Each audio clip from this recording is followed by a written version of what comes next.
And joining me right now here on the Mark Moses Show to preview a new season of Melbourne high school football is their new head football coach, Jeff Pannucci. And we got much to discuss. Coach, how you doing today? I'm good, Mark. How you doing, man? I'm doing just fine. I know you must be tired. You guys started yesterday. Let's start there. Before we get into you, we'll just get right to it. It's 100 billion degrees outside. You guys have started camp. Are you excited camp is back? Oh, we're beyond excited. But on that 100 degrees thing, see, we go at 6 a.m. So we're from 6 to 8. We're done. We're wrapping up around 8:15. So we're not seeing those unbelievably high temperatures that everyone else is seeing right now. Which with all the rules in place, you can only practice with your helmet for so long, and we're not seeing. It's still hot though. Don't get me wrong. Our water cooler was completely melted by about 7:15 yesterday morning, but we're getting in pretty early. So. All right. What time does the head coach have to get up for 6 a.m. practices then? I mean, have to get up versus when I get up. I honestly get up at 3:30 a.m. every morning, and I get here around 4, or right around 4:05, and just start setting things up from the scoreboard to whatever it may be, making sure everything's ready to go. But I'm a little bit, I guess, OCD, you could say. So I just like to be prepared, especially first year on the job. I don't want to look dumb. So. How long does that go for, the 6 a.m. practices leading up to the new season then? So the first 2 weeks with acclimation period, and obviously we're before school right now. First 2 weeks will be Monday through Friday. We might dial it a little bit back towards the end of the week, and then once we start game weeks, we will go Monday, Tuesday, Wednesday. Thursdays are usually walkthroughs. They're not near, and sometimes we push them back. We haven't really discussed whether or not we're going to move that start time back on Thursdays. And then Fridays, they don't have to be here until, for pep rallies or whatever maybe, but they don't have to wake up at, 5 a.m.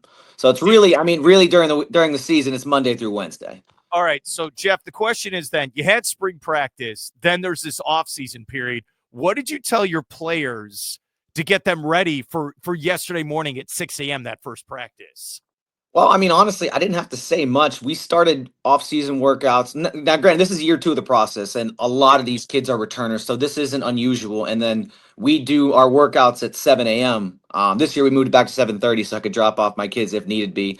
But they're already kind of conditioned, so there wasn't much to say other than the fact, if you don't show up, you don't play. So I mean, and we did that in the spring game. We let them know, you miss practices and things of that nature. But in all honesty, these kids have bought in. They like it because they have lives now after school. They can do things. They can study. They can have jobs. They can go be high school kids. They can do whatever you want to do after school. And football is not the only sole priority. So it's been we haven't had a ton of issues at all. So. You and me talked in the spring when you got the job, and again, congratulations. I know you've been part of this program a long time. You actually went to the school, and by the way, I'm just gonna say it's really funny. If you go to the Melbourne website, the official site, it has like this bio of you.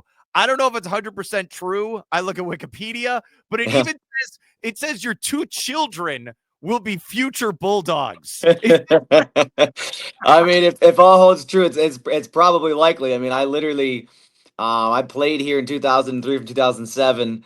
My brother actually played the 4 years prior, and I was here watching him play. So as a kid, growing up, I was already here. I graduated from UCF in 2010. So, it was only like a 3.5 year span where I wasn't. But actually, in 2010, my last year of college, I was already here coaching under Todd Wilson, and I have not left since 2010. So, all those years together, man, I literally feel like I've been here since the late 90s. So it's yeah, I mean, this has consumed my whole life for a long period of time. As Alan likes to say, I bleed green, I guess. But yeah, I mean, my kids, 100%. I mean, because there's not a better school in this county, and I'm not talking about sports. I'm just talking about school in general than Melbourne High School. So I would love for my kids to eventually come here. Well, you've been with this coaching staff, like you said, for years and years and years. And last year, defensive coordinator, what did it mean to you then when you got the call? Hey, we want you to be the head football coach here. Well, it's after 16 years, it's been kind of like an ongoing joke. When are you ever going to get the job amongst all my friends? And I've been asked that question a couple of times, like what it means. And I don't, I'm not lying when I tell you, like, I haven't had those opportunities to sit back and kind of, think about how cool it is to be coaching at the school that you went to, you grew up at, you coached at, you played at. Like, I have moments where I have an opportunity every once in a while. Like today, actually, Martin Cagney, who is our historian, so all those cool things you guys see on the internet about stats and years, and he's got all this stuff from the time he started in 1988 at Mel High. That's when I was born. So I mean, he was there today after practice, and like in that moment, I was able to sit back, like, man, this is really really cool. These are the people that have laid down a foundation of history and tradition that is unbelievable and it's unmatched. And being able to I guess you could say live out a dream right now is it's cool. I know I'll have more time to reflect maybe in downtime, but I mean I'm not lying when I tell you my focus has solely been on trying to get this senior class. I mean, I love these kids a lot. They have been through more than a lot of people have ever experienced in the last 4 years. I've just really been trying to focus on I can make this experience for those kids, similar to one that I had, an experience of high school football that they'll remember for the rest of their lives. So I really I've been really geared up for that, trying to get these kids to, their last time, their last go around, and making sure that they have the experience, of a lifetime. Is that if I'm trying to do the translating here, let's go win football games? And is that what you're trying to say? Well, it's funny you say that because I was just talking to one of them the other day where we actually had a car ride up to Media Day in Orlando, the 8 or 9 of us, and they talked about 2 years ago we went 2-8. And we all keep saying the same thing for that too. We had more fun in that 2-8 season. They were all sophomores. You had kids, a lot of really good football players transferred away, and they were asked to play football when they weren't ready. And there was no crazy expectations, but we had to coach our tails off with a bunch of young pups not ready to play. And those kids it was a hell of a time, and it wasn't about winning games. And obviously, like, everyone knows that's the goal, you want to win. But I think one thing I have learned over the course of time, especially being at Mel High, because we've gone up, I've been part of 1-9 seasons, 2-8 seasons, 2 back-to-back district championships. It's not really solely about winning. It's really about competing. Learning how to respond in competition when you lose, adversity, all those cliches we throw around. If it was solely about winning, why the hell do we keep coming and play the sport that we lose at all the time? So it's like, we focus on competition because these kids love competition. So, it really hasn't been much about that. These kids know that they want to win. Obviously that's why we do it, but they just love to compete. They love being here at this school. It means something to them, which I think that's why, I focus so much on them, because I feel, that connection to how important this school is to them. So, it's just, yeah, winning, great. Yes. Awesome. But it's like, just trying to make sure that these kids really genuinely enjoy that time and that experience, because high school football, you only get one shot, and it's the most pure form of left. I mean, especially with all that NIL stuff going on, it's the last pure form of football left, where it's beautiful and it's fun, and the experiences with your friends growing up as a high school kid, you only get one shot at that, and we're just trying to make sure that that's the experience, that it's a good one for them. We're with Jeff Pannucci, head football coach here at Melbourne High School. They started camp this week. Yeah, look. I have many questions, but at the same time, I feel bad. I know you're tired. All right. It's all right, man. It's all right. I promise you, when I go home, I'm going to take a nap. I know most people can't do that in the middle of the day, but that's somewhat of a perk of being a teacher, I guess. All right. Well, I was going to ask you that. You talk about being a student athlete, then athlete. I know these guys are playing football. School is going to start up. How important is it for these players of yours to go to class and make sure they graduate at the same time? Well, I mean, it's by far and away the most important thing. It's the only thing that matters. We say this all the time, and I've been telling them, football is easy, man. Football takes care of itself. If you're going to play college football, that will take care of itself. You either got it or you don't, and you're not really overlooked anymore. But if you don't have the GPA, if you don't have the education, football runs out. It expires for almost every single person that ever played the game. What are you when that goes away? Are you a good husband? Are you a good father? Are you a productive member of society? Can you survive out there in the real world that is tough? And without that education, I mean, it means nothing. And at this school, and I mean, I would be lying to you if we're an A school, and Mark, we have, to be an A school with 2,300 kids at that school, especially at Melbourne High School. That's top notch. It's hard. I mean, these teachers are some of the best there are. This staff is as good as it gets, and that's all we really focus on. I mean, football, again, it's easy. These kids want to wake up at the crack of dawn and come play because they want to compete. But going to school, doing that homework assignment that you really just don't want to do, and especially when you're not good at it. We're not all good in every subject. If you're not good at something, you don't always want to do it. So, education is by far and away the most important thing at this school. I know a lot of other schools like to hype up all their little scholarship offers and everything else that they talk about. But you're forgetting about the things that genuinely matter and going to carry a kid through the rest of their life, and that's the stuff we focus on because it's not like we're not have kids go and play college football. Because I promise you, we do. But we got a lot of kids graduating with 4.3s, and they're dual enrolled, and they've got their AA degree, and I got for kids that we've coached that are doctors, and it's a special place to be at, and not a lot of people understand that unless you've experienced this school. So yeah, I mean, we education, it's the first thing we talk about. No GPA, no football. And the freshmen, I wish there was something we could do as just a county in general to get these freshmen to understand how important that first year is, because the GPA sticks with you now. And that's something we've been, really trying to fix because it's hard. A ninth grade kid, they come in here, they're still a little weird because they're 14 years old. They like to do weird things, but what they start off with, it's hard because if they struggle and they can't manage their time properly, that GPA can be something they're fighting for the rest of their time here. But yeah, to answer your original question, Oh, no, education, it means everything here. So all right, what classes do you teach? What do you got? I am solely now a Hope teacher. I taught math here for 10 years. I did algebra and liberal arts for a long time. I miss that. I really do. However, the last 4 years, I think it is, I've been doing Hope, which is like the health and PE kind of phase together. So I still get to be in the classroom at least twice a week and, have my little, teaching spiels. Well, that's cool, dude. You get Yeah. to do that. Yeah. So you have a busy schedule. You really do. You're running around, aren't you? That's what it Uh, is. yeah, but I don't mind that. That's not something I complain about. I'm not good at being complacent, sitting still and not doing something. I prefer something to do, to be honest with you. So yeah, I mean, I'm busy. I got a 7-year-old and a 5-year-old at home, Giovanni and Luca, and they keep me busy too, actually. The best part about this whole morning thing is when we're done and we don't have football after school, especially Monday, Tuesday, Wednesday, I get to go be a little league coach for my son Gio and go watch my son Luca play t-ball. So it's opened up a whole new avenue of things that we didn't get to experience my first like 13, 14 years of coaching. That is very nice. It is. Okay. Can high school students, can they, I'm trying to say this without laughing. Can they function without cell phones in their hand? Is that possible? No, no. Can adults handle not having a cell phone? I don't know either. I mean, at times I don't think we can, but I will tell you there are times that like my phone's just, I put it away and it's beautiful. It really is beautiful. I wish I would do it more. My wife tries to get me to do it more.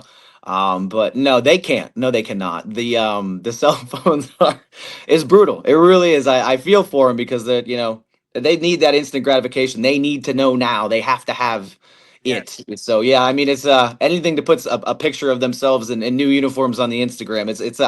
It's definitely bad. I won't lie to you. I'm 43. When I was in college, we didn't have cell phones. So it was one of these moments, coach, where it's like, hey, meet me at this cafeteria at 1:30. Yeah, I'm 30, 36, going on 37. I had a phone, I think my end of my ninth grade year, but it didn't there was no, like, I don't even think cameras were a thing. I just remember like playing some Snake game on the phone or something, Nokia. I don't know what it was, but we still survived for a while, but it's a different time, man. Imagine you said your two kids, how they're with a phone and iPad. Wait till they're 17. Who even knows what they're going to be like? Mark, you ain't got to do that to me right now, man. I don't even want to think about that. Let's talk about your actual football team here for a second. Yeah. All right, you've been with this program a long time. Now you're the head football coach. What do you want the identity to be for Melbourne football moving forward? I got to come up with like the proper response to always get. I got to get a cliche. I really do, because I've been asked this question a couple of times, and it's like I don't have like a one-word phrase. I don't like all what we focused on about here, but the word so far this offseason, with the takeover and the change, has been accountability.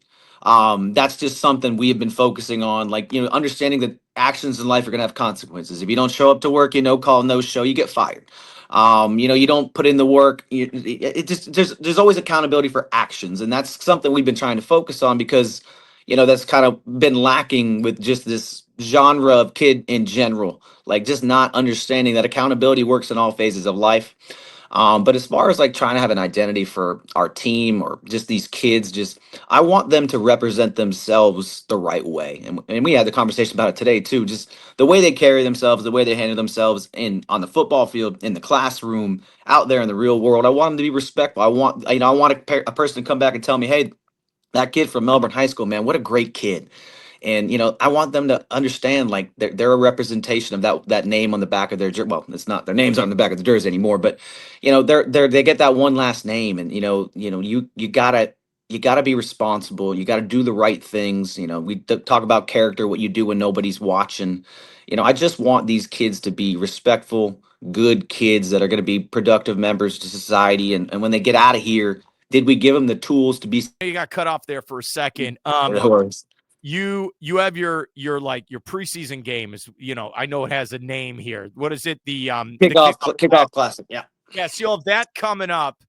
Are you excited for that, Coach? Coming up here. Oh God, yes, because at some point, I think it was Coach Kimmy I was talking to the other day, like asked like, are you guys at that point yet? Like, you ready? Like, yeah. That summer's a grind. Like, it becomes you want football. You need the football back in the mix. We need to compete with the ball, go out there and do what we talk about all the time. Because when they take it away from you, you can only do so much 7-on-7 before it just drives you insane. Especially being a defensive coach, hate that 7-on-7 stuff. But yeah, we are unbelievably we are just ready. Time out. Yeah. I'm with you. There's too many 7-on-7 things. There's too many of them. Yeah, all right. It's something. It's a weird culture. I'll just say that. I mean, it's geared towards the offensive to be successful. I mean, I've never seen a quarterback snap the ball at the line of scrimmage and run sideways at the line of scrimmage and complete a pass a yard in front of them, and they call it a touchdown. It's pretty impressive. You're a defensive guy. Defensive guy's coming out of you. Yeah. It's true though. It's wild. Then you get these guys running all verts like Madden, and they're adjusting their running back, and yet we go into a game and I haven't seen a running back run a vertical in like ever. So it's fine. It's fine. It is what it is. Okay. All right. So you guys are gonna practice here for the next couple of weeks. Then you're gonna get ready for the kickoff classic. And we'll end with this. Did you write down, maybe just to yourself, here's what I'd like to accomplish in year one? Have you brought that up with your coaches? Have you done anything like that? I actually started writing something down in a journal that's in this desk right next to me about things that we want to accomplish year one. I really did, and I stopped right after I got the job because I would be lying to you if I have not stopped working, and a lot of this I've bought on myself. Like, I'm choosing to do just things because I want to set up a system where everybody knows where to go and do what to do. So honestly, if you're asking me like what I want to accomplish in year one, if I could pick one thing, and it's the same thing I keep talking about, it is making sure these kids represent themselves in the right way, and people come to these games and they see these kids and man say what a great group of individuals, what a great group of kids. And like at the spring game, I got feedback, no personal fouls, no dumb stuff, no selfish actions, no, just stuff that you don't like to see in a football game.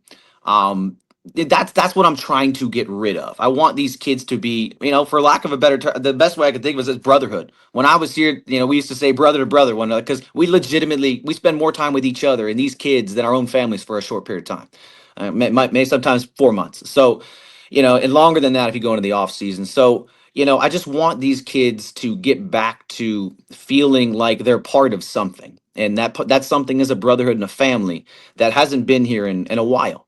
And I want those kids to walk out of here just enjoying the experience. And, obviously, I would love to win. We have 7 home games coming up this year. We have, including kickoff classic, we have 7 home games. So, awesome. we like to ring the bell after we win games. So I want those kids to get over there, in front of all their friends and all their family and alumni and you name it, and ring that bell and remember those times because they're going to be just like me at some point in time talking about all the times they played high school football and this game and that game. You remember that and rehashing old memories with their friends on Facebook. So I want these kids to have those experiences. I want to be positive ones. Okay. Bonus for all the fans. Where am I going to park for the game? Because they built those like apartment condos across the street. That used to be the abandoned Sears. I just don't. What am I doing? I just don't understand who wants to live in that place across the street from high school. Why would anybody choose? I don't really understand. That'd be the worst. Anyway, I don't know. I don't know. Maybe somebody could tell me at some point in time. There's like out by our little kiosk or our little a little sign out there that shows not a kiosk, whatever the marquee. Sorry, the marquee is the word I'm looking for. There's literally a gargantuan sized grass area that turns into a pond every time it rains. You can probably get like 300 more spots of parking right there, but you can't park there because you might not get out. But maybe you guys could petition to get that. I don't know.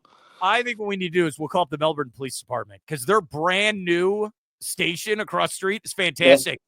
I'm going to see if I can get a parking space there. Oh, actually, you know what? You know what, Mark? You guys can go park at Hooters. That place closed down. So, I mean, it's a short walk, but I mean, it's an option. That's really cool. You're going to have that many home games. That is going to be awesome. Okay. Yeah. If you are a high school football fan, if you live here in Melbourne, you got to go check out the Bulldogs this fall. They are awesome, led by this fine gentleman, head football coach Jeff Pannucci. My man, thank you so much for coming on, and I hope I can get you on again during the season. Absolutely, Mark. Anytime, man. I appreciate you.